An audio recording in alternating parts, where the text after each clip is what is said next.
Good afternoon, ladies and gentlemen, and welcome back to In the Studio, presented by 100tb.com. Make sure you visit them at 100tb.com and check out what they do. They have dedicated servers, cloud servers, as well as content delivery services to make all of your digital needs a little bit easier. I'm Zyori, your host, and we've got another good episode lined up today. We've only got one guest that isn't in the studio with us, but it's a good one. We'll have Lumi joining us for the third segment today and a little bit in our second segment. We've got Demon back with us here in the studio. Jimmy, how are you? Depressed, dude. Yeah, sorry to hear. Yeah, it happens. You lost to Blood Psycho. Lost to EG, dude. Lost to PPD. Is he in your head now? Fuck that guy, dude. Whatever. Jesus. All right, well, we'll get into that in a little bit here. We've got Merlini back with us. Hello, Ben. Hello, how's it going? It's going very well. Glad you could join us once again. You were off last week, so now we got you. We got Jimmy back to wrangle you in. Flamethrowers ready.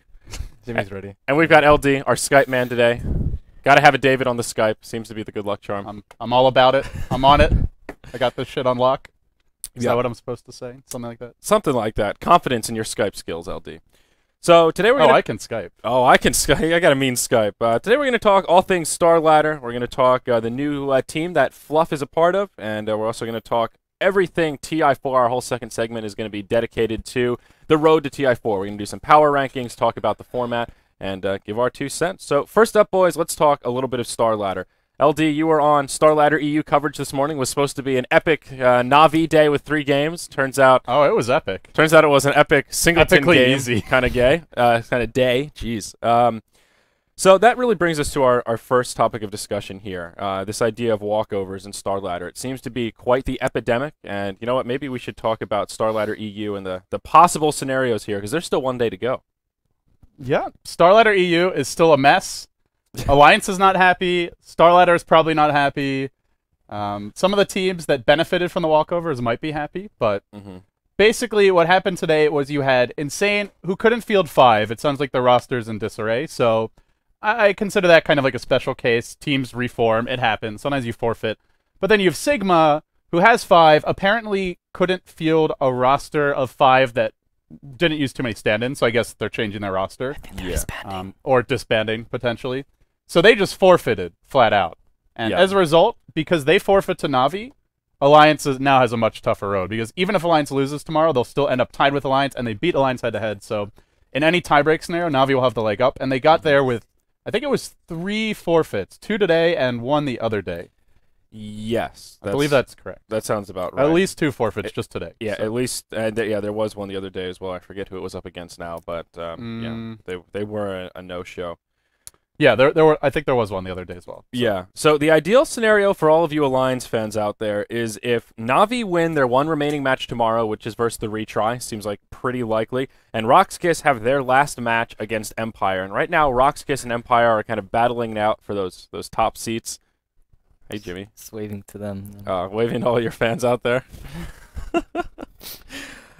So the ideal Alliance scenario, though, is Navi wins over the retry and Roxkiss loses to Empire. And in that case, both Roxkiss and Navi would have a head-to-head over Alliance and Cloud9, and there would be a 3-way tiebreak between Cloud9 Alliance and Roxkiss. Does that sound right, LD?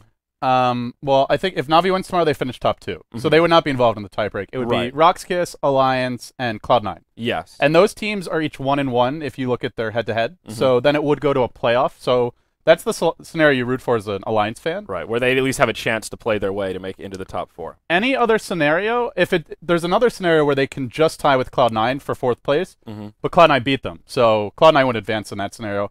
And there's the one other scenario I think you were mentioning where there's a 4-way tie.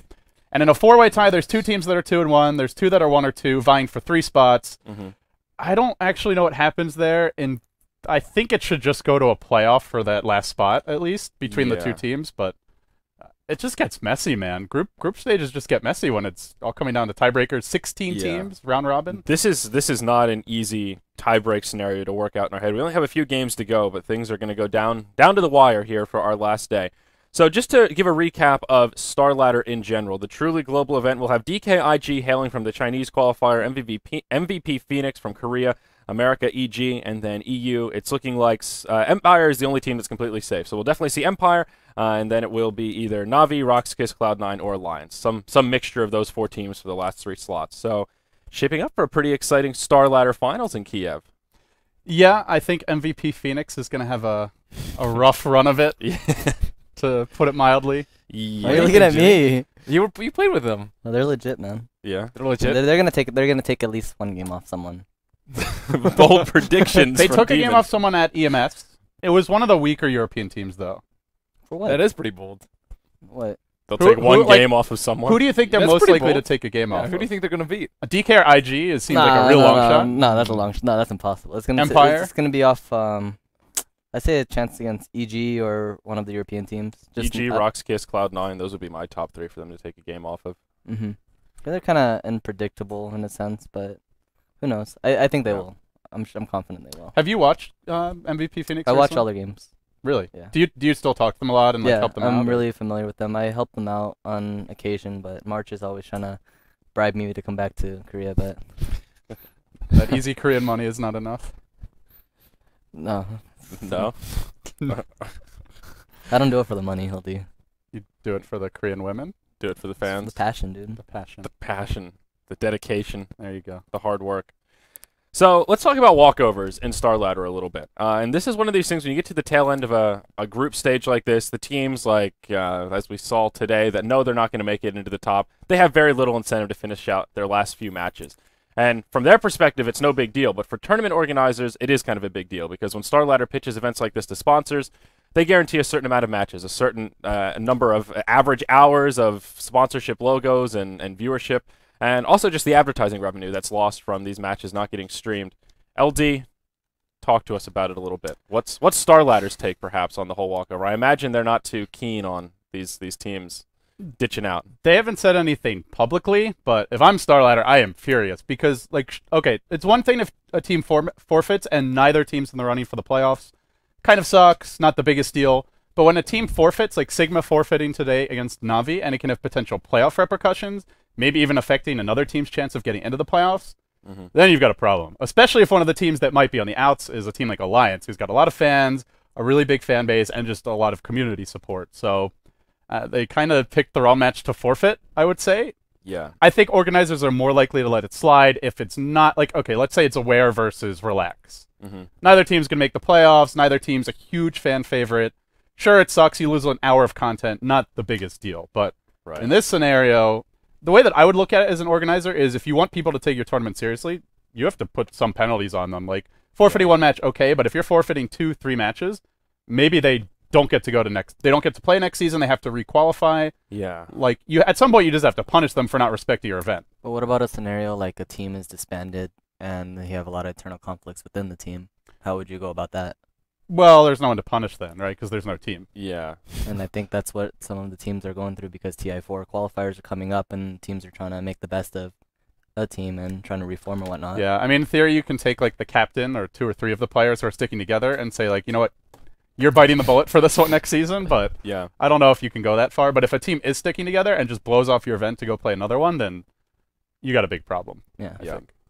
So tomorrow is a big day for StarLadder, though, the conclusion of who will be making it into the top 4 for the EU group stage will be decided. Now, there's something else StarLadder related we need to make mention of, and that is StarLadder America. The finals did happen after last week's episode of In the Studio, and Jimmy here was actually participating in the finals. We had a pretty epic EG versus Liquid showdown. Jimmy, what went wrong in that series? What went wrong? Are you talking about all 3 games or just... Well, you want me to just give you... Well, yeah, whatever you want. What was your take? It was a pretty close series. It did go all 3 games in the finals, and it was kind of a nail-biter till the bitter end. What was the nail in the coffin? What was the one thing that EG had that Liquid plus Demon didn't? And the people can't hear you, so you gotta project that beautiful voice. Enunciate. Well, I mean, at least in... I think it was, believe in, it was game 2, game 1. I don't know. One of the games. It's just all of the games. It's just what I feel is going on within the team at the moment is the fact that when we're ahead, we get too overconfident, a bit too cocky, and we start making bad plays. Just a lot of miscommunication overall within the team. And because of those, it's just like, you know, let's say half the team is just like, let's go initiate on this guy, and the other half is like, no, let's play passive. I think that's the right idea.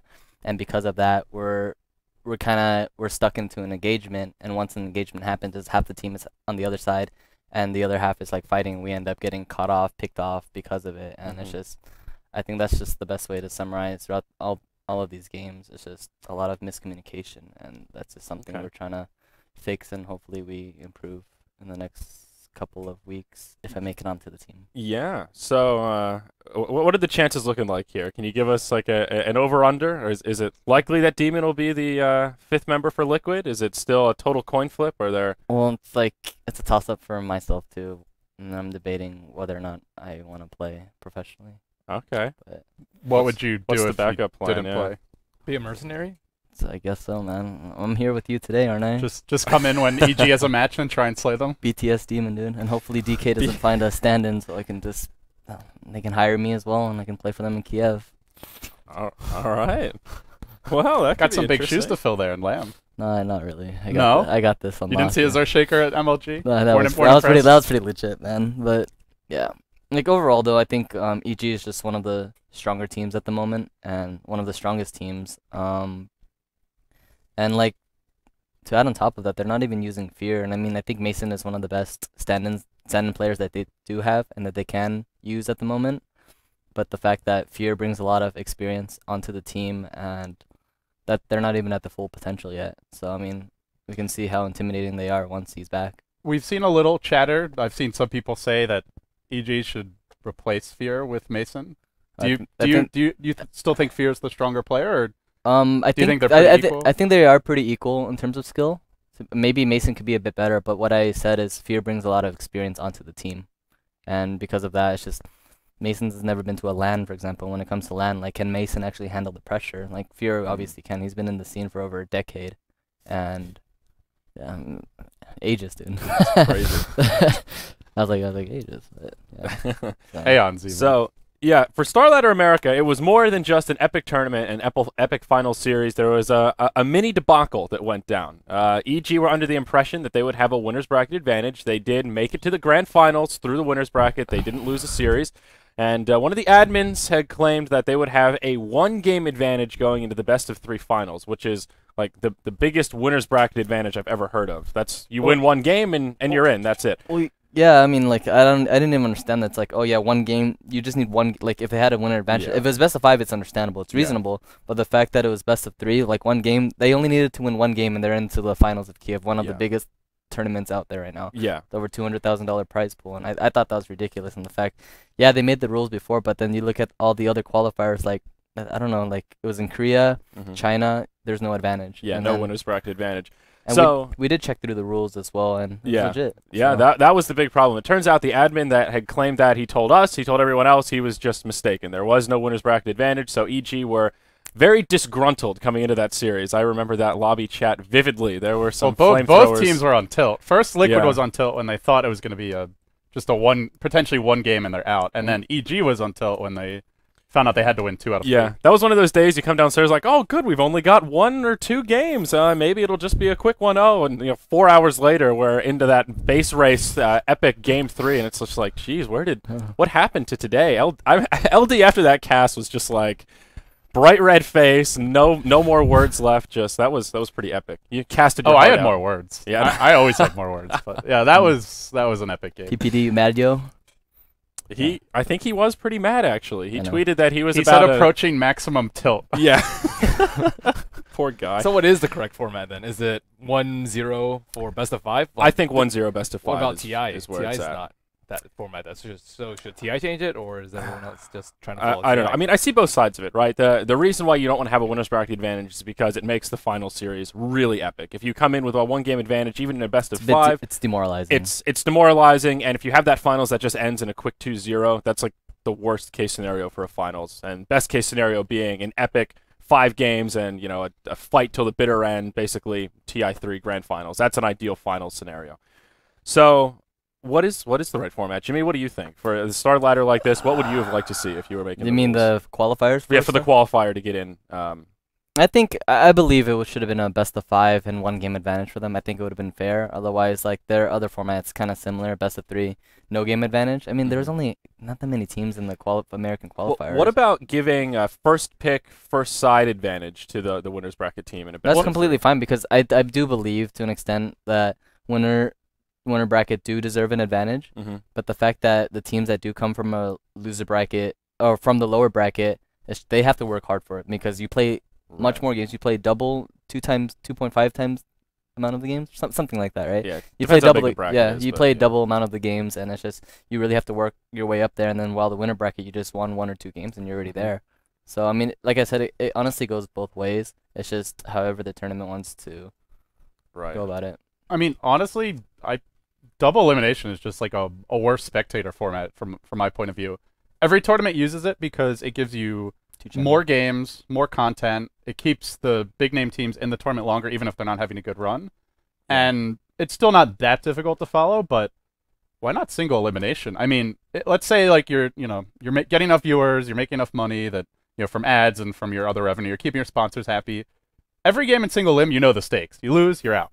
Double elim, it's like, well, you lose, you drop down, this team will be waiting. It gets confusing to explain to the viewers. Then you have things like how much of an advantage should you have in the grand finals if you get there.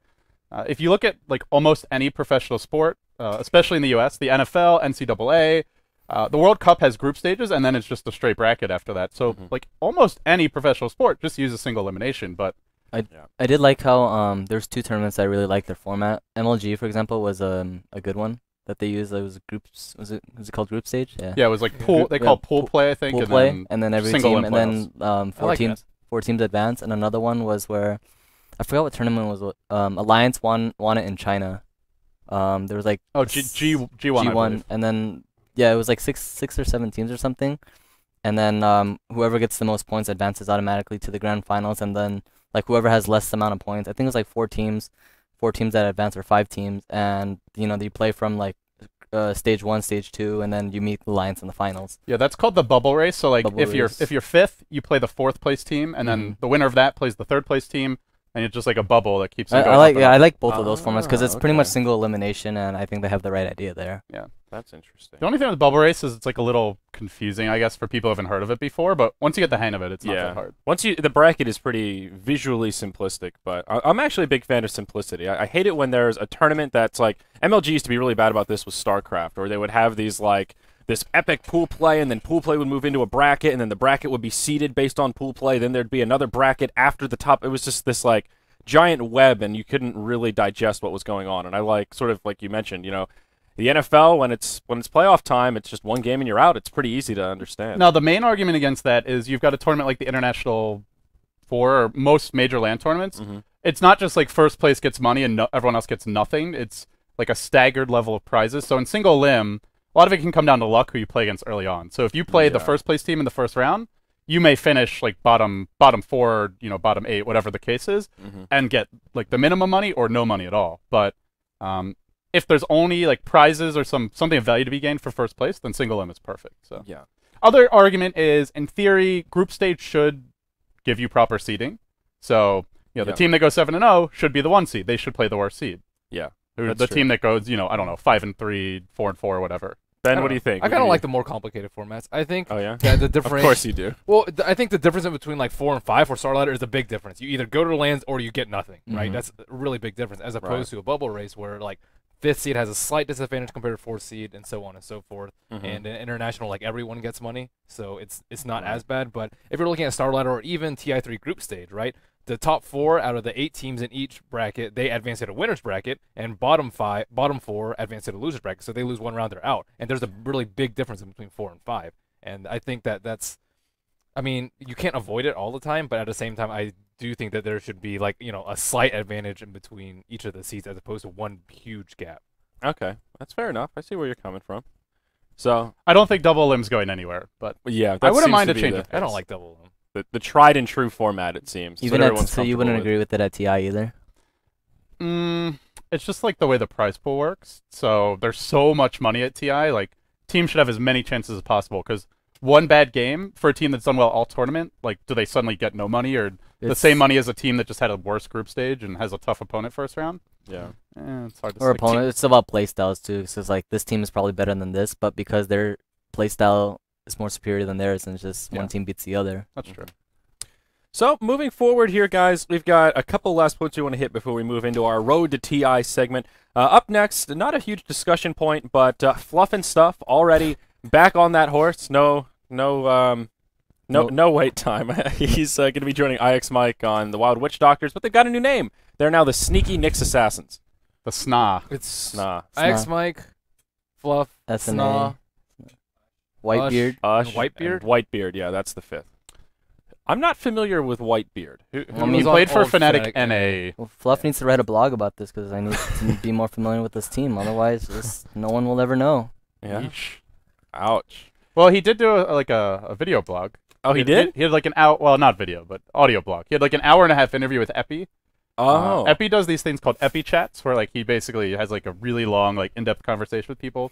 I actually find them really interesting, and if you want to know more about Fluff and where he's at right now, then he's done the closest thing to a blog, Jimmy. Maybe you should go listen. Yeah. Yeah, okay. So put it on in the car, you know, when you're going to work or head to the gym. A little motivational The speech, conversation with Epi. Get yourself pumped Oh yeah. Oh, in between boy. shots of Cellucor. Get pumped up with the Fluff Get blog. pumped up with Fluff. There you go. Pump the Oh floor. man! So just wanted to mention that to follow up on the story. We talked about Fluff a lot in past weeks, so glad to see he's found a new home. IX Mike welcoming him with open arms. I can only assume. So up next, before we get into more TI talk, we want to talk about the workshop that was making headlines this week. The workshop equality, and we're actually going to have a special call-in guest here. Not ready yet, so. Not quite ready, but we'll have him coming on in just a moment. Pro players, what do you guys have any thoughts about workshop or cosmetics? Do you guys care at all, or as players, are you just all focused around balance and patches, and you ain't got no time for those I just want to win, dude. pretty cosmetics? I'm yeah? about the latter part. I just mean, all about the so you cosmetics guys are nice. If there were no cosmetics in the game, I wouldn't really care. You would. Like, I mean, I know it's important for Valve to make money, and I realize that's important for that sake. But for Yeah. me personally, if there were no cosmetics, then K-pop Toastus points out a good Whatever. point. You have a set in the store. All don't right, I you? do, I So do. you should Oh, wait. Oh, right. oh yeah, that's the only legit set out there. But check what it out. set is it? do you even know? The Do you What even is have it? wrong with I The guy just posted on Reddit, and you're like, "Oh, this Dude, looks he's really like cool." one of my mods on stream, and he just like, I'm gonna make you a set, and it just came out. And I was like, oh, cool, it looks cool, dude. It's like, do you approve of it? I was like, okay, and then that's that, dude. The poor guy posted it on Reddit for feedback, and you were like, "Oh, this looks kind of cool." And the way you replied made it sound like you had not actually seen the set before and didn't know it was yours. I seen it like once. What hero is it for? Bat Rider, dude. Oh, it's Bat It's Rider. like the Bat Rider demon set or something. Oh, that's nice. That's It's good. called the Demon Rider, isn't it? Is The it Demon Rider. Yeah. LD with the knowledge. Look at this guy over here. The set is swole. I mean, if you don't it's want your swole. revenue, I'm happy to sign on. It on sounds your like behalf. Jimmy could use a manager here. Yeah, I'll be your here, business LD. manager, Jimmy. No, I already signed it off, so 10%. 10%? Yeah. No. There you go. There you go. It's a deal. So, the workshop is. Oh, here we go. Oh yeah, I'm calling him now. Who is that? So we have Tiago here, TV Doto. Tiago, you with us? I think yes. Okay. Yes. Hopefully everything's working good. We have you on webcam. Tiago, for anyone who doesn't know, made Elgato. I think you're most well known for your animation work in the workshop, but you also do some design and 3D modeling as well. My camera is working. Just so Yeah. you know. We have Okay. your camera, and I'm sure that they'll cut to it soon. There you go. How you doing? Hello guys, how are you? Hi. We're very well. Thank you for making Um, some time for us. So, Thanks for inviting me. yeah. Well, we're excited to actually get somebody that's well known in the workshop to talk about these issues a little bit. Give us your take. What's the skinny on the state of the workshop right now? Do you like the way it's working, or is some of this drama that's popped up warranted? What's your take on this kind of whole situation? Yeah, I think it is this kind of drama that happened was something that was going to happen one day. There's a lot of things that can cause that are causing that. Like the workshop is growing really fast. If we compare like last year and this year, we have a lot more submission, and the quality of the work are growing. Mm-hmm. So every time is even harder to get something in the game. What else? We have problems.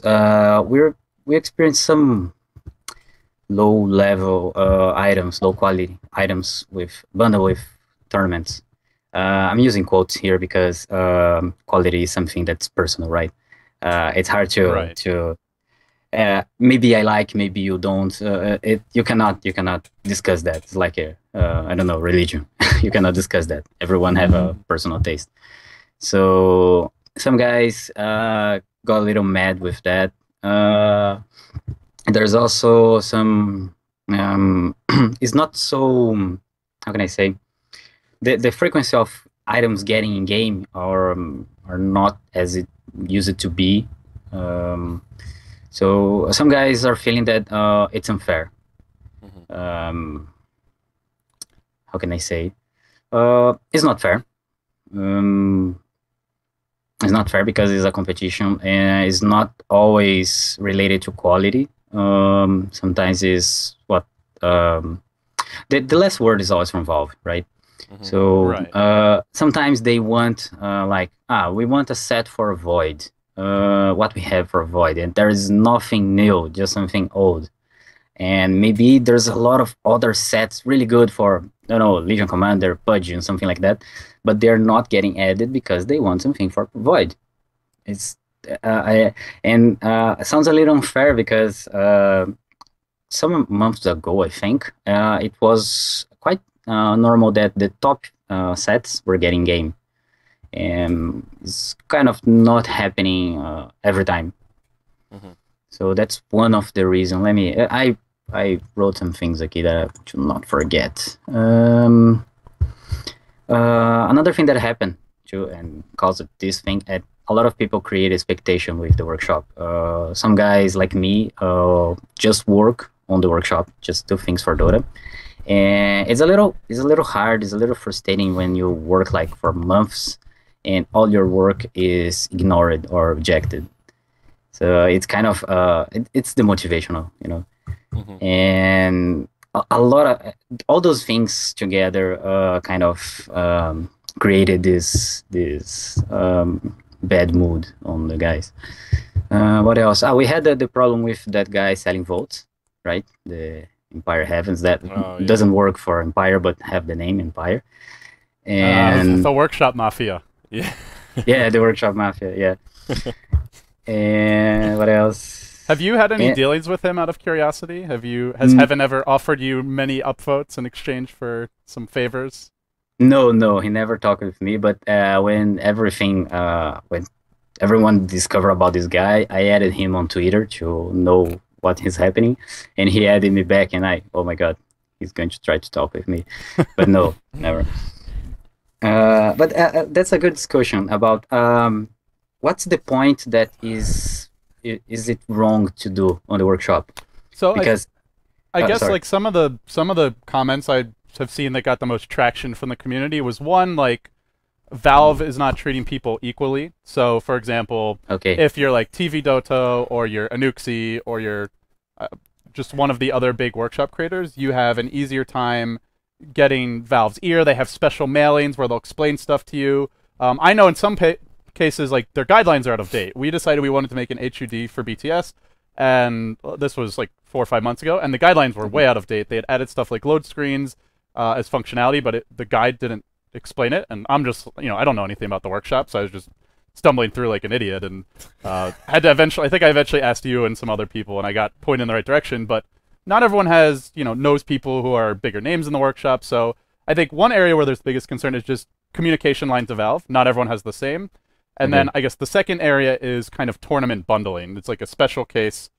Yeah, tournament bundling is something that is worrying a lot of people because on the last updates, if you check, there's more tournament items than normal items. So some guys are concerned that they need to bundle their items to get in game. So you need to reduce the value of your item, like sell for a lower price because there's no price defined. It's all based on sales. You're sharing the revenue. You don't get all of your share for yourself anymore. Yeah, you have to give a share. Reduce the time that's going to be sell, because it's. I don't know if it stays on the workshop selling after. I'm not sure. I believe it's generally, if it's with a tournament, it's not available on its own, but there might be exceptions. Okay, so you are sharing the revenue. You are maybe reducing the time that's going to be sell just to get in game because you need some kind of backup. It's that what people are a little concerned about. And if you compare, quality is personal, right? But if you compare some items that got with tournaments and some items on the workshop, you see a huge difference of votes and the amount of work that people spend. The time that you work on something doesn't say that's going to be better or not. But sounds a little unfair. If you work on something like 2 or 3 days and a guy that worked 1 month on something and everyone says that it is better and the better item doesn't get in and the other one gets. So it sounds a little unfair. And about what you asked of well, I kind of want to bounce something off you for that. So, like in our experience designing a bundle for the summit and for other tournaments in the past, it's kind of tricky as an organizer, right? Because ideally you'd love to get like the most kick-ass, awesome item imaginable, add it to your bundle. Problem is, items that are that good generally can get in on their own, and so it's very difficult to find a deal with the workshop creator where something that's awesome already in the workshop ready to go, where they want to make a deal with you. And if they do, they normally want a lot, to the point where you're probably better off in terms of like just your ability to be sustainable, earn enough money from the ticket revenue to cover costs, just to do it with no item at all at some point. So like for example, if workshop creator wants like 90% of the workshop share that doesn't go to Valve, it doesn't matter how good the item is. You're going to make more money for the tournament and cover costs better if you just don't have an item at all, unless it's like a really small, not so known tournament. So to me, it just feels like a balancing act. Like getting the best items becomes too costly for the tournament, but you also don't want to you don't want like a ultra crappy item. And so ultimately, I guess the natural result is items that are really good get in on their own. And so there's like a pool of items that are kind of left, right? And those items maybe not quite as good, still pretty good. I mean, what are tournament organizers supposed to do? Because workshop creators, they ultimately are the ones who create these items. They can decide if they want to bundle or not. And if it's really good, why would they bundle? They have to, it's got to be a really big tournament, A, and they've got to be getting a good enough percentage, B, to make up for the fact that they're not keeping all the revenue. So I think it's just like, from the organizer's perspective, it's kind of complicated. And for the creators, you can understand they'd rather just put it in on their own if they're going to make more money. But yeah, I feel like it's just a little tricky. It's a good point. It's a good point to talk about, because if you think your item is good enough to get in the game alone, why you're going to share it? It makes a lot of sense what said. And I don't know, it's something really tricky to get into. Like what I see happening these days is some tournaments or some organizations going back to items that was not accepted and offering the guy that made if they want to bundle with some tournament or something like that. So I don't know, it's a trick situation, because if it's not going to accept it, never, you're going to lose the job. So even if you get a really small amount of money, it's something. But right, like you said, you already invested the time in it. So yeah. I guess we do want to wrap this up, but before you go, where can people follow you, support you? I know that you do stream your own workshop creations sometimes. Yeah, normally I stream, I think, daily, not on Sundays, but it's all the other days. And it's twitch.tv/T_Vidoto, is that correct? No underscore, just TVDoto. TVDoto. And Twitter is? Some guys think that is TVIDoto, but no. Okay. And Twitter is twitter.com/TVDoto, or is that right? I think it is, yeah. Okay. I think it is. Well, thanks, Thiago. I don't know if I answered all your questions. No, you answered a lot, and we appreciate getting the perspective of someone who actually does workshop stuff on a daily basis. So thanks for coming on, and we look forward to hopefully speaking with you in the future, buddy. Yeah, thanks for having me. Bye-bye. Cheers. Cheers. All right, so that takes us to the end of our first part of 3 for today's episode. And coming up next, we're going to do our new segment, Road to TI. And we've been talking about this one for a while, and we're excited that we finally have some public announcements from Valve about TI where we can start theory crafting. There's 11 teams that will be invited and 4 teams that will qualify through qualifier tournaments. And you're going to get our power rankings and kind of our group discussion about who we think the 11 invites will be and the most likely 4 teams to qualify. So we'll have a short break here, and then coming up next, Road to TI 4 from Beyond the Summit.